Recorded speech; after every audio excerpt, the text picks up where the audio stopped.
ஐயா டிராயிங் முடிச்சாச்சுங்க பாத்தியா? ஏய் குழந்தை டிராயிங் பண்ணிட்டீங்களா? காட்டுங்க.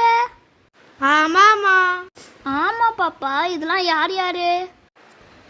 இது நானு, இது அப்பா, இது நீ, இது அவன். ஆமா பாப்பா, இது யாரு? இதுதாம்மா அவன் அங்கே உட்காந்துக்கிறான் பாரு.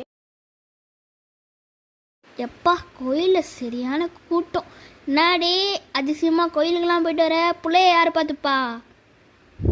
ஏங்க நம்ம பிள்ளையார் கூட தனியாக பேசினுக்கிறாங்க. அதான் கோயிலுக்கு போயிட்டு ரொம்ப சக்தி வாய்ந்த இதுவாக வாங்கிட்டு வந்தேன். இந்தா பாப்பா கையில் கட்டிக்கோ. ஆஹாமா. எப்பா இப்பயாவது கட்டிக்கினே நிம்மதி. இப்போ கையில கழுத்துல இவன் தலை துண்டா போயிடும் பாத்துக்கோ. கழுத்து ரொம்ப வலிக்குதுப்பா. கழட்டிடுறேன் பார்த்து பாரு. கழி என்னது இது? என்ன மூக்கணும்னா கழுத்து வரி சரியாகுது. இது ஒரு லூசு.